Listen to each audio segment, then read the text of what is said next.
ವೀಕ್ಷಕರೇ, ನಮ್ಮ ಜೊತೆ ಇವತ್ತು ಒಬ್ಬರು ವಿಶೇಷವಾದ ವ್ಯಕ್ತಿ ಇದ್ದಾರೆ. ನಟಿ, ಅತ್ಯುತ್ತಮ ಕನ್ನಡ ಚಿತ್ರರಂಗದ ಅತ್ಯುತ್ತಮ ನಟಿ, ಹಾಗೆ ರಾಜಕೀಯ ನಾಯಕಿಯಾದ ಮಾಳವಿಕಾ ಅವಿನಾಶ್ ಅವರಿದ್ದಾರೆ. ಅವರು ಈ ದಿನ ನಡೀತಾ ಇರುವ ಧರ್ಮಸ್ಥಳ ಚಲೋ ಕಾರ್ಯಕ್ರಮದಲ್ಲಿ ಇವರು ಕೂಡ ಒಬ್ಬರಾಗಿ ಪಾಲ್ಗೊಳ್ತಾ ಇದ್ದಾರೆ. ಬನ್ನಿ, ಅವರ ಬಗ್ಗೆ ಈ ಧರ್ಮಸ್ಥಳ ಚಲೋ ಒಂದು ಸಮಾರಂಭದಲ್ಲಿ ಅವರ ಸಂದೇಶ ಏನು, ಕರ್ನಾಟಕ ಜನತೆಗೆ ಅವರು ಏನು ಸಂದೇಶ ಕೊಡ್ತಾರೆ ಅಂತ ಕೇಳೋಣ. ಮೇಡಮ್ ನಮಸ್ತೆ. ನಮಸ್ತೆ ಮೇಡಮ್, ಧರ್ಮಸ್ಥಳ ಚಲೋ ಒಂದು ಅಭಿಯಾನವನ್ನು ನೀವೀಗ ಆರಂಭಿಸಿದ್ದೀರಾ, ಏನು ಸಂದೇಶ ಕೊಡ್ತೀರಾ ಜನತೆಗೆ? ನೋಡಿ, ಕಳೆದ 1.5-2 ತಿಂಗಳಿಂದ ಕರ್ನಾಟಕಕ್ಕೆ ಮಾತ್ರ ಅಲ್ಲ, ಇಡೀ ದೇಶನೇ ನೋಡುವಂತೆ, ಇಡೀ ವಿಶ್ವನೇ ನೋಡುವಂತೆ ಧರ್ಮಸ್ಥಳ ಕ್ಷೇತ್ರದ ಬಗ್ಗೆ ಬೇರೆ ಬೇರೆ ರೀತಿಯ ಅಪಪ್ರಚಾರಗಳು ನಡೀತಾ ಇದೆ ಮತ್ತು ಕ್ಷೇತ್ರಕ್ಕೆ ಅಪಚಾರನೂ ನಡೀತಾ ಇದೆ ಅಂತ ನನಗನ್ಸುತ್ತೆ.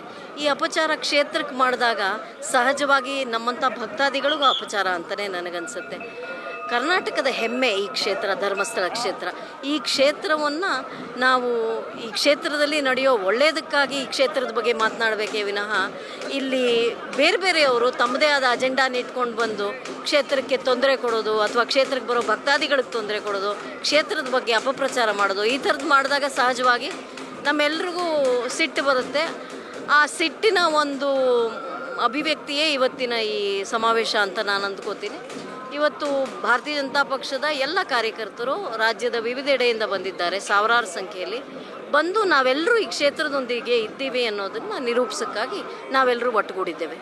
ಮೇಡಮ್, ಈ ಪ್ರಕರಣದ ಒಂದು ಪ್ರಮುಖ ಭಾಗ ಅಂತ ಹೇಳಿದ್ರೆ ಸುಜಾತಾ ಭಟ್ ಅವರು ನಮ್ಮದೇ ಚಾನಲಲ್ಲಿ ಕೊಟ್ಟ ಒಂದು ಇಂಟರ್ವ್ಯೂನಲ್ಲಿ ಅವರು ಹೇಳ್ತಾರೆ ಅನನ್ಯ ಭಟ್ ಅನ್ನೋ ಅಸ್ತಿತ್ವನೇ ಇಲ್ಲ ಅಂತ. ಇದು ಈ ಪ್ರಕರಣದಲ್ಲಿ ಒಂದು ದೊಡ್ಡ ತಿರುವನ್ನು ಪಡ್ಕೊಳ್ಳುತ್ತೆ. ಇದ್ರ ಬಗ್ಗೆ ಏನು ಹೇಳ್ತೀವಿ? ನೋಡಿ, ಯಾಕೆ ಮೊದಲು ಬಂದು ಅವ್ರದ್ದು ಕಣ್ಣೀರಿನ ಕತೆ ಹೇಳಿದ್ರು, ಅದಾದಮೇಲೆ ಅವರೇ ಯಾಕೆ ಯೂಟರ್ನ್ ಹೊಡೆದ್ರು, ಈಗ ಸಿಟ್ಟು ಮಾಡಿಕೊಂಡು ಎಲ್ಲರೂ ಬೈಯೋದು, ಈ ಥರದ್ದೆಲ್ಲ ಮಾಡ್ತಾ ಇದ್ದಾರೆ. ಇದಕ್ಕೆಲ್ಲ ಈ ಎಲ್ಲ ಪ್ರಶ್ನೆಗಳಿಗೆ ಉತ್ತರ ಅವ್ರ ಹತ್ರನೇ ಇದೆ ಅಂತ ಅಂದ್ಕೋತೀನಿ. ಅವರು ಸ್ವಲ್ಪ ಶಾಂತವಾಗಿ ಮಾತಾಡಬೇಕು ಎಲ್ಲರೊಟ್ಟಿಗೆ. ಯಾಕೆ ಬಂದೆ, ಯಾರ ಕಾರಣಕ್ಕೆ ಬಂದೆ, ಯಾರು ನನ್ನನ್ನು ಪ್ರಚೋದನೆ ಮಾಡಿ ಇಲ್ಲಿ ಕಳಿಸಿದ್ರು, ಈ ಇಲ್ಲದ ಸಲ್ಲದ ಕಥೆಗಳನ್ನ ಯಾಕೆ ನಾನು ಹೇಳ್ತಾ ಕೂತ್ಕೊಂಡೆ, ಇದೆಲ್ಲದಕ್ಕೂ ಅವರೇ ಉತ್ತರ ಹೇಳಬೇಕು. ನಮ್ಮ ಅನುಕಂಪ ಅಷ್ಟೇ ನಾವು ತೋರಿಸ್ಬೋದು ಅವ್ರ ಹಿರಿಯರು ಅನ್ನೋ ಕಾರಣಕ್ಕೆ. ಮೇಡಮ್, NIA ತನಿಖೆಗೆ BJP ಪಕ್ಷ ಒತ್ತಾಯ ಮಾಡ್ತಾ ಇದೆ. ಅದರ ಅರ್ಥ ಏನು? SIT ತನಿಖೆ ಇನ್ನೂ ಕರೆಕ್ಟಾಗಿ ಆಗ್ತಾ ಇಲ್ಲ ಅಂತ? ನೋಡಿ, ಎಲ್ಲೋ ಒಂದು ಕಡೆ ರಾಜಕಾರಣವನ್ನು ತಂದು ಈ ರಾಜ್ಯದ ಸರ್ಕಾರ ಜೋಡಿಸ್ಬಿಟ್ಟಾಗ ಸಹಜವಾಗಿ ನಮಗೆ ಸಂದೇಹ ಬಂದೇ ಬರುತ್ತೆ. ಆ ಕಾರಣಕ್ಕೆ NIAನ ನಾವು ಕೇಳ್ತಾ ಇರೋದು. ದೇವಸ್ಥಾನಗಳನ್ನೇ ಟಾರ್ಗೆಟ್ ಮಾಡಲಾಗ್ತಾ ಇದೆ ಅಂತ ಹೇಳಲಾಗ್ತಿದೆ, ನಿಜಾನ ಮೇಡಮ್? ಹಿಂದೂಗಳನ್ನು ಮತ್ತು ಹಿಂದೂಗಳ ವಿಶ್ವಾಸ ಕೇಂದ್ರಗಳನ್ನು ಟಾರ್ಗೆಟ್ ಮಾಡಲಾಗ್ತಿದೆ. ಇದೇನು ಮೊದಲನೇ ಬಾರಿ ನಡೀತಾ ಇಲ್ಲ. ಪ್ರತಿ ಸರ್ತಿ ಸಿದ್ದರಾಮಯ್ಯನವರು ಮುಖ್ಯಮಂತ್ರಿಗಳಾದಾಗ, ಕಾಂಗ್ರೆಸ್ ಸರ್ಕಾರ ನಮ್ಮ ರಾಜ್ಯದಲ್ಲಿ ಬಂದಾಗ ಈ ಥರದ್ದು ನಡೆಯೋದು ಸಹಜನೇ. ಮೇಡಮ್, ಹಿಂದೂಗಳನ್ನ ಟಾರ್ಗೆಟ್ ಮಾಡಲಾಗ್ತಿದೆ ಅನ್ನುವಾಗಲೇ ಇನ್ನೊಂದು ವಿಷಯ ನೆನಪಿಗೆ ಬರುತ್ತೆ ಅಂತ ಹೇಳಿದ್ರೆ, ಇತ್ತೀಚೆಗೆ ಈಗ ದಸರಾಗೆ ಉದ್ಘಾಟನೆಗೆ ಬಾನು ಮುಷ್ತಾಕ್ ಅವರನ್ನ ಉದ್ಘಾಟನೆಗೆ ಅಂತ ಕರೆದಿದ್ದಾರೆ. ಇದು ಹಿಂದೂಗಳ ಭಾವನೆಗೆ ಧಕ್ಕೆ ತರ್ತಾ ಇದೆ ಅಂತ ಆರೋಪ ಇದೆ.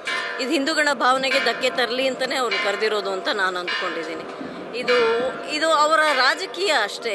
ಇದರಲ್ಲಿ ಬೇರೆ ಏನು ಹೆಚ್ಚು ಹುಡುಕೋಕೇನೂ ಇಲ್ಲ.